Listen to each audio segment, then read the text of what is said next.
मेरा नाम अभिषेक कुमार है। मैंने सिविल सर्विस परीक्षा 2019 में 73वां स्थान प्राप्त किया है। मैं झारखंड के एक छोटे से शहर रामगढ़ का रहने वाला हूँ। आज दिल्ली नॉलेज ट्रैक के माध्यम से मैं आप सभी से सिविल सर्विस परीक्षा के बारे में बात करने आया हूँ और अपनी स्ट्रैटेजी शेयर करूँगा। तो सबसे पहले बात करें मेरे बैकग्राउंड की, तो मैंने 2013 में मैकेनिकल इंजीनियरिंग में ग्रेजुएशन किया था। उसके बाद 2014 में जो मैंने एग्ज़ाम दिया था उसमें मैं प्रीलिम्स नहीं क्वालिफाई कर पाया था। उस समय मैं जॉब में भी था। उसके बाद मैं जॉब छोड़ के 2016 में एग्ज़ाम दिया था, जिसमें मैंने इंटरव्यू भी दिया, लेकिन फ़ाइनल लिस्ट में मेरी नाम नहीं आई। फिर 2017 के एग्ज़ाम में मुझे 133 रैंक मिला था और मेरे को Indian revenue service income tax मिला था। 2018 के भी एग्ज़ाम में मुझे 243वां रैंक मिला था, पर सर्विस अपग्रेड नहीं हुआ था। और 2019 के एग्ज़ाम में मुझे 73वां रैंक मिला। अब स्ट्रैटेजी की बात करें तो देखिए, सबकी अपनी अलग अलग स्ट्रैटेजी होती है, इसलिए मैं आपको भी सलाह यही देना चाहूँगा कि आप भी बाकी लोगों की स्ट्रैटेजी को सुन के अपनी स्ट्रैटेजी खुद बनाएं। सबसे पहले प्रीलिम्स की स्ट्रैटेजी की बात करें तो शुरू में लगता है कि सिलेबस काफ़ी ज़्यादा है, कैसे तैयारी करें इसकी। तो सबसे पहले आपको बेसिक बुक से स्टार्ट करना सही रहेगा। इसके लिए आप 11th-12th की NCERT जो ज्योग्राफी की आती है और इकोनॉमिक्स की आती है और हिस्ट्री की आती है, इन सभी को पढ़ सकते हैं। और इन्वायरमेंट के लिए आप शंकर IAS की बुक्स को फॉलो कर सकते हैं। साइंस के लिए आप NCERT की 11th-12th की बुक्स, कुछ जो सेलेक्टेड टॉपिक्स है वो सब पढ़िए, और बाकी शंकर IAS की बुक्स में भी कवर हो जाती है। करेंट अफेयर्स के लिए आप कुछ जो कोचिंग इंस्टीट्यूट्स आते हैं उनके बहुत सारे मैगजीन्स और जिस्ट आते हैं, उन सभी को देख के कम समय में करेंट अफेयर्स को फॉलो कर सकते हैं। इसके अलावा न्यूज़पेपर के ज़रिए भी आप बहुत सारे करंट अफेयर्स का अपना नोट्स बना सकते हैं। तो ये सब, और इसके साथ साथ में अगर आप बहुत सारे टेस्ट भी देते रहेंगे और उनको बार बार रिवाइज़ करते रहेंगे, उनमें जो टेस्ट पेपर्स में जो क्वेश्चन आपके गलत हो जाते हैं उन सबको एक अलग से जगह पे लिख लीजिए और बार बार उसको रिवाइज़ करते रहिए। तो इन सबों से आपकी जो प्रीलिम्स की स्ट्रैटेजी है वो स्ट्रॉन्ग हो जाएगी, आपका प्रिपरेशन स्ट्रॉन्ग हो जाएगा और आप उसमें अच्छे मार्क्स स्कोर कर पाएंगे। और भी बहुत सारी दिक्कतों का सामना करना पड़ सकता है, जो मेरे को भी हुआ था। मैंने जब पहला प्रीलिम्स एग्ज़ाम दिया था उसमें मेरे करीब 35 या 40 नंबर आए थे। तो उसके बाद मैंने देखा कि कौन कौन से एरिया हैं, सब्जेक्ट एरिया हैं जो मेरे वीक पड़ रहे हैं, उन सबों का मैंने अलग से जो पार्ट टेस्ट पेपर्स आते हैं वो सब सॉल्व किया। जो कंसेप्ट थे जो गलत हो रहे थे उन सबको बार बार रिवाइज़ किया। तो इसीलिए आप सब्जेक्ट वाइज भी अगर अपना स्कोर इम्प्रूव करते जाएंगे तो ओवरऑल स्कोर इम्प्रूव हो सकता है। काफ़ी सारे जो परीक्षा की तैयारी कर रहे हैं उन लोगों के लिए प्रश्न होता है कि कितने घंटे पढ़ना चाहिए। इसके लिए मैं बोलना चाहूँगा कि इसकी कोई फिक्स सीमा नहीं है कि हाँ आपको इतने घंटे पढ़ने चाहिए, इतना देना चाहिए। सब लोगों ने अपना अलग अलग तरीके से पढ़ाई किया है। मैंने कभी कभी मोस्टली 6 से 8 घंटे की पढ़ाई की थी, लेकिन एग्ज़ाम के समय पे जब एग्ज़ाम नज़दीक आता है तो फिर उसके बाद आपका ध्यान सारा पढ़ाई की ओर ही रहता है।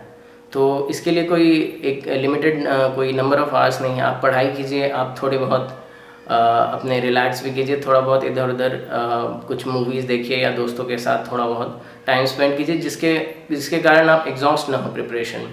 सबसे ज़्यादा ज़रूरी यही है कि जो 1 साल की प्रिपरेशन होती है उसमें आप धीरे धीरे आपका इम्प्रूवमेंट होना चाहिए।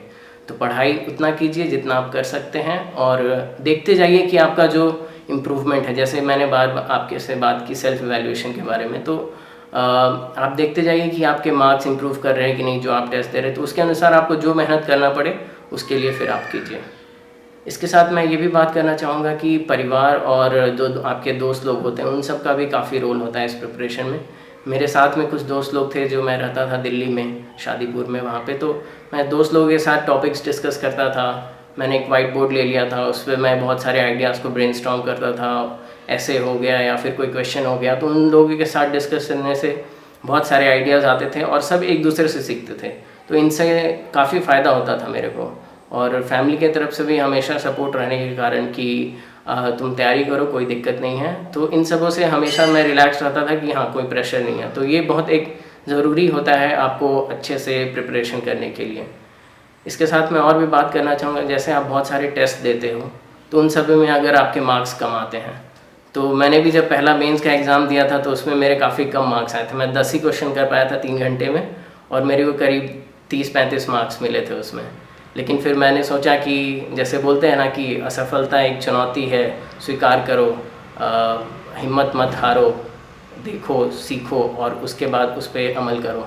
जो आपको नया चीज़ इम्प्रूव करने हैं वो सब चीज़ पे ध्यान दो। फिर मैंने नेक्स्ट टारगेट किया कि मैं 40 नंबर लाऊंगा, 50 नंबर लाऊंगा। ऐसे धीरे धीरे करके मैंने छोटे छोटे टारगेट्स बनाते गए और फिर वैसे वैसे मैं करता गया जो जो चीज़ उसके लिए रिक्वायर्ड था। इसके बाद बात आती है कि न्यूज़पेपर कैसे पढ़ें। न्यूज़पेपर मैं जो पढ़ता था, मैं द हिंदू पढ़ता था और कभी कभी मैं इंडियन एक्सप्रेस भी पढ़ता था। नोट्स पेपर में मोस्टली मेंस के ओरिएंटेड पढ़ता था, जो एडिटोरियल्स आते थे, जो उसके ओपिनियन पेज आते थे, वो सारे चीज़ों पे ज़्यादा ध्यान देता था। प्रीलिम्स के लिए मैं कुछ करंट अफेयर्स के लिए मैं बाकी जो कोचिंग इंस्टीट्यूट्स के जो जिस्ट आते थे, जो उनके प्रीलिम्स के जो मटेरियल आते थे, उन सबों पे करता था। तो शुरू में मैं जब पेपर पढ़ना शुरू किया था तो मेरे को 2 घंटे से भी ऊपर लग जाते थे, लेकिन धीरे धीरे जैसे जैसे सिलेबस के बारे में पता चलता गया तो मैं उन सब चीज़ों पे ज़्यादा ध्यान देता था जिस पे क्वेश्चंस ज़्यादा पूछे जाते हैं या जिस पे क्वेश्चंस बन सकते हैं। एक एडिटोरियल में पढ़ता था, उससे 3-4 जो सबसे इम्पॉर्टेंट लाइनें होती थी वो सब मैं अपने नोट्स में लिख लेता था और फिर उन्हीं को रिवाइज़ करता जाता था। तो इसके बाद आते हैं नोट मेकिंग के बारे में। तो मैं जो नोट्स अपना बनाता था, मैं मोस्टली सिलेबस ओरिएंटेड ही बनाता था। सिलेबस के जो जो टॉपिक्स रहते थे उसी का मैं 1-2 पेज में नोट्स बनाता था। जो भी करंट अफेयर्स में जो न्यूज़ चल रहा है उसको मैं रिलेट करना चाहता था कि सिलेबस में क्या टॉपिक है, और फिर उसके बाद उसमें से की पॉइंट्स निकालते हुए मैं अपना नोट्स बनाता था। उसके बाद उसके अलावा कुछ बुक से, कुछ जो बाकी आपके इंटरनेट के सोर्सेज हैं उन सबों से भी मैं अपने नोट्स बनाता था। उसके अलावा जो नोट्स को अपडेट करने की बात आई, जैसे जैसे कोई नए इशू होते थे मैं उस टॉपिक के उस नोट्स को वहाँ पे जाके मैं अपडेट कर देता था। और फाइनली नोट्स को एक वो जो भी टॉपिक रहता था उसमें वैल्यू एडिशन की ज़रूरत रहती है, तो इसके लिए मैं इंटरनेट के ज़रिए या फिर बुक्स के ज़रिए कुछ डेटा, कुछ रिपोर्ट्स, कुछ कमेटी के या फिर सुप्रीम कोर्ट के जजमेंट्स या फिर कुछ ऐसे मैप्स या डायग्राम होते थे, वो सब मैं नोट्स में ही बना लेता था। तो इससे क्या होता था कि लास्ट में एग्ज़ाम के टाइम पे आपको याद रहती थी, सारी चीज़ें एक साथ याद आ जाती थी और आप जल्दी से अपना आंसर्स लिख पाते थे इसके लिए। तो ये नोट मेकिंग का फ़ायदा होता है आपको। अब इसके बाद बात करें जनरल स्टडीज़ की स्ट्रैटेजी की, तो सारे पेपर के लिए एक थोड़ी सी डिफरेंट टाइप की आपकी अप्रोच रहनी चाहिए, क्योंकि क्वेश्चन लिखने का, आंसर लिखने का तरीका भी थोड़ा थोड़ा अलग होता है। जैसे GS1 की बात करें, उसमें हिस्ट्री होती है और आर्ट एंड कल्चर होता है, तो उसके लिए आप जो बेसिक रेफरेंस बुक होता है वो सब फॉलो कर सकते हैं। मैंने NCERT पढ़ी थी या स्पेक्ट्रम पढ़ी थी, 11th-12th की NCERT, तो उन सबों के ज़रिए मैंने नोट्स भी कुछ अपने तैयार कर लिए थे उन सबों से, और प्रीवियस ईयर के क्वेश्चन को देख के ये ट्राई किया था कि अगर सिमिलर काइंड ऑफ क्वेश्चंस आए तो उन सबों को कैसे आंसर किया जाए। सोशल इश्यूज़ के लिए जो करंट अफेयर्स के नोट्स आते हैं, प्लस उसमें जो भी टॉपिक दिए गए थे, कम्युनलिज्म, रीजनलिज्म, तो उन सबों के लिए मैंने 1-1, 2-2 पेज का नोट्स बना लिया था इंटरनेट के ज़रिए और बुक्स के ज़रिए, और उन्हीं सारे जो मेरे नोट्स के जो मटेरियल रहते थे उसी के थ्रू मैं रिवाइज़ करता था, आंसर लिखता था। ज्योग्राफी की बात करें तो क्योंकि मेरा ऑप्शनल ज्योग्राफी रहा है, तो मैं ज्योग्राफी के लिए GS का कुछ अलग से प्रिपरेशन नहीं करता था, वो ऑप्शनल प्रिपरेशन के साथ में ही हो जाता था। अब GS2 में बात करें पॉलिटी की, तो लक्ष्मीकांत के ज़रिए आप बहुत सारे कॉन्सेप्ट्स क्लियर हो जाते हैं। उसके साथ साथ आप जो भी करंट अफेयर्स चल रहे होते हैं, पॉलिटी रिलेटेड, कॉन्स्टिट्यूशन रिलेटेड, उन सबों को फॉलो करते रहिए। उनके या तो आप कोचिंग इंस्टीट्यूट के जो मटेरियल आते हैं मेंस रिलेटेड, उनको फॉलो कर सकते हैं, और उसके साथ साथ में अपना नोट्स भी बना सकते हैं। मैंने दोनों को साथ में लेके चला था, नोट्स भी बनाता था और कुछ जो बच जाते थे नोट्स में वो मैं बाकी सारे जगह से कवर कर लेता था।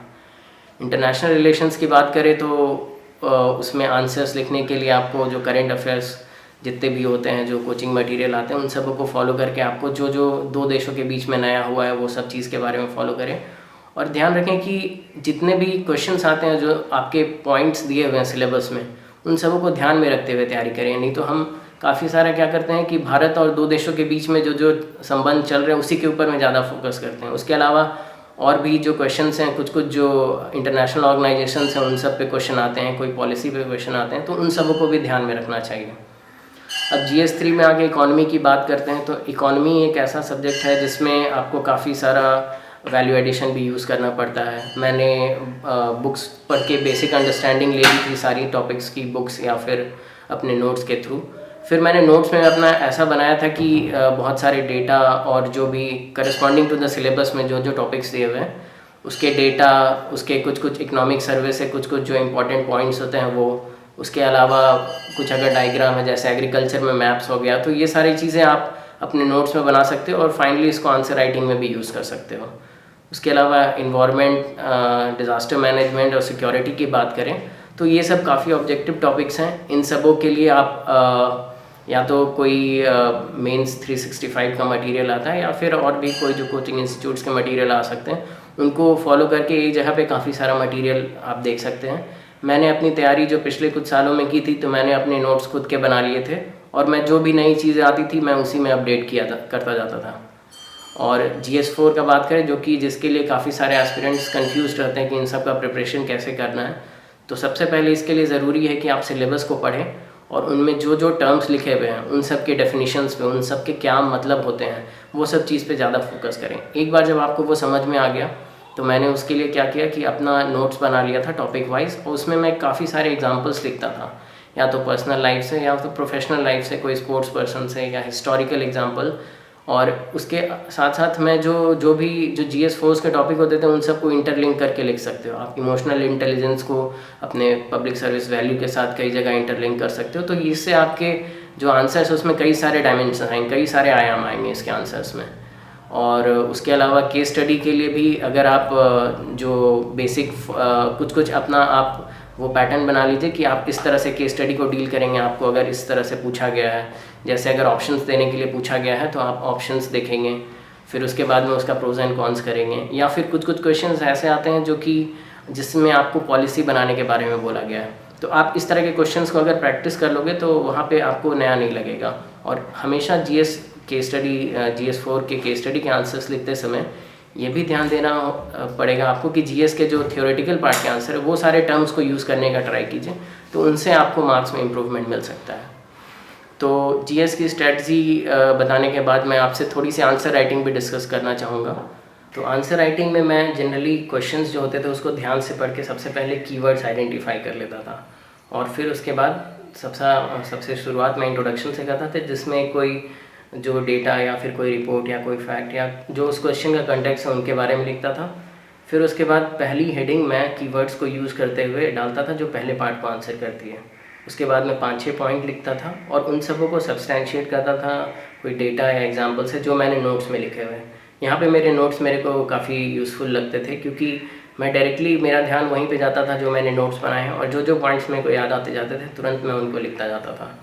फिर सेकेंड पार्ट का आंसर करने के लिए जो कीवर्ड्स दिए हुए उनको यूज़ करते हुए मैं हेडिंग लिखता था, और फिर 5-6 पॉइंट उनके लिए लिखता था, और फाइनली एक कंक्लूजन जिसमें एक वे फॉरवर्ड या फिर सोल्यूशन, या फिर अगर आपको कोई रिकमेंडेशन देनी है कोई कमेटी की, तो वो सारी चीज़ें आप लिख के एक अच्छा सा आंसर लिख सकते हैं। शुरू में जब आप आंसर लिखना चालू करते हैं तो आपको काफ़ी समय लगता था, मेरे को भी आंसर लिखने में करीब 10-15 मिनट का समय लग जाता था, लेकिन मैं सोचता था पहले एक अच्छे तरह से आंसर लिख लूँ, फिर उसके बाद मैं टाइम तो इम्प्रूव कर ही लूँगा। तो उसी तरह मैंने शुरू में ट्राई किया, जब प्रैक्टिस करता था आंसर राइटिंग की, तो मैंने अधिक समय लेके भी आंसर लिखा, और फिर उसके बाद मैं उसको कम समय में लिखने का प्रयास करता था, और फाइनली एग्ज़ाम में ये हो पाता था। इसके बाद अगर बात करें ऐसे ऑप्शनल की, ऐसे पेपर की, तो ऐसे में जो 2 पार्ट आते हैं उसमें पहला पार्ट जो रहता है पार्ट ए रहता है, उसमें GS टाइप के टॉपिक रहते हैं, और पार्ट बी में फिलोसफिकल टाइप के टॉपिक्स रहते हैं। तो ऐसे का प्रिपरेशन आपका शुरू होता है कि आप बहुत सारे ऐसे GS के टॉपिक का पहले से ही कुछ नोट्स तैयार कर सकते हैं, और पहले से ही कुछ इंट्रोडक्शन, कंक्लूजन, कुछ एग्जांपल्स, कुछ बहुत सारे अलग अलग डायमेंशंस पे आप अपने नोट्स तैयार कर लीजिए और उन सबों को रिवाइज करते रहिए। उसके साथ साथ कुछ फिलोसफिकल टॉपिक पे आप कुछ प्रैक्टिस कर लीजिए, कुछ इंट्रो कंक्लूजन आप जो भी प्रैक्टिस करके ब्रेनस्टॉर्म करेंगे, वो सारे ऐसे कई सारे टॉपिक्स का ब्रेनस्टॉर्म करने से आपको एक तरह से कॉन्फिडेंस भी आ जाएगा कि ये मैं ऐसे लिख सकता हूँ। ऐसे लिखते समय पे ये भी ध्यान देना पड़ेगा कि आपके जो आइडियाज़ हैं, जो आपके आर्ग्यूमेंट्स हैं, उन सबको प्रॉपर्ली अरेंज किया है कि नहीं आपने, क्योंकि UPSC ने खुद अपने पेपर में भी, जो अपने नोटिफिकेशन में भी यही लिखा है। तो अपने आइडियाज़ को अच्छे से अरेंज कीजिए और अपने आर्ग्यूमेंट्स को थोड़ा सा डेप्थ देने का कोशिश कीजिए। जैसे आप किसी टॉपिक को है ना फर्दर रिलेट कर सकते हैं, जैसे चाइल्ड एजुकेशन या फिर स्किल डेवलपमेंट के टॉपिक को आप न्यूट्रिशन से, फिर उसके लर्निंग आउटकम से, फिर ड्रॉप आउट रेशियो से, और फाइनली इसके कारण पुअर स्किल हो जाता है, पुअर स्किल डेवलपमेंट होता है लोगों का। तो इस तरह से आप डेप्थ ला सकते हो अपने आर्ग्यूमेंट में ऐसे में। और इसके अलावा ऐसे का एक इंट्रो या इंट्रोडक्शन और कंक्लूजन एक अच्छा सा लिखने से एग्जामिनर पे काफ़ी अच्छा इम्पैक्ट पड़ता है। तो इस तरह से आप ब्रेनस्टॉर्म करके काफ़ी सारा ऐसे अगर प्रैक्टिस कर लोगे तो आपको एग्जामिनेशन में ऐसे लिखने में दिक्कत नहीं आएगी। मैंने पिछले अपने अटेम्प्ट्स में कुछ चेंजेस भी किए हैं, जिन सबों के कारण मेरे को फ़ायदा भी मिला है, तो मैं ये सब चेंजेस के बारे में आपसे कुछ डिस्कस करना चाहूँगा। तो पहले मैं उतने जो भी पढ़ता था वो बुक से बस पढ़ लेता था और इतनी चीज़ें मेरे को याद नहीं रहती थी। तो उसके लिए क्या किया मैंने, उसके कुछ सबका अपना अलग अलग तरीका होता है। मैंने ये किया कि उन सब के शॉर्ट नोट्स बनाने तैयार किए टॉपिक वाइज। तो उससे क्या हुआ कि मेरे को चीज़ें अच्छे से उसको रिवाइज़ करना थोड़ा आसान होता था क्योंकि कम मटेरियल होता था। तो उन सब से फाइनली जब आंसर्स में लिखता था तो मेरे को तुरंत वो सारी चीज़ें याद हो जाती थी। स्पीड की भी बात करें तो शुरू में ऐसा होता है कि आप पूरा आंसर्स लिख नहीं पाते, पूरा पेपर नहीं कंप्लीट कर पाते हो। तो इसके लिए मैंने थोड़ा बहुत प्रैक्टिस किया, मैंने टेस्ट पेपर्स दिए, मैं ट्राई करता था कई बार 15 क्वेश्चन, 16, 17, 18 इतने क्वेश्चंस मैं कर पाता था 20 में। तो इसी तरह से प्रैक्टिस करते करते आपका स्पीड भी इंक्रीज़ हो सकता है। अब मैं बात करूँ क्वेश्चंस के क्वालिटी की, आंसर्स जो आप लिखते हो उसके क्वालिटी की। तो पहले मैं आंसर्स जो मैं पढ़ता था बस उसी को आंसर्स में उस तरह से लिख दिया करता था, ज़्यादा कुछ उसमें वैल्यू एडिशन नहीं करता था। अब आपको कुछ मार्क्स अगर इंक्रीज़ करने हैं, हर क्वेश्चन में अगर आपको आधे 1 मार्क्स भी इंक्रीज़ हो जाएँ तो पूरे पेपर में आपको काफ़ी सारा मार्क्स इंक्रीज़ 10-15 नंबर इंक्रीज़ कर सकते हो आप। तो फिर उसके बाद मैं अपने नोट्स में भी उस तरह से ट्राई करता था कि कुछ वैल्यू एडिशन की चीज़ें डालूँ, जैसे कोई डेटा हो गया, रिपोर्ट्स हो गया, जो कि मैंने आपसे नोट मेकिंग में डिस्कस किया। तो इन सबों को फिर आंसर्स में लिखने से आपके मार्क्स इम्प्रूव हो सकते हैं। इसके अलावा जो पढ़ाई का ड्यूरेशन है, मैंने आपसे डिस्कस किया, तो बीच बीच में थोड़ा सा रिलैक्स भी करते रहें कि आप जो भी पढ़ रहे हैं वो सभी इंटरनलाइज हो पाए, तभी आप फाइनली उसको एग्ज़ाम में उस तरह से पेपर पे आप लिख पाओगे। अपना वक्तव्य यहाँ पे एंड कर रहा हूँ और मैं दिल्ली नॉलेज ट्रैक को धन्यवाद देना चाहूँगा मुझे ये अवसर प्रदान करने के लिए कि मेरे को आप सबों से बात करने का मौका मिला।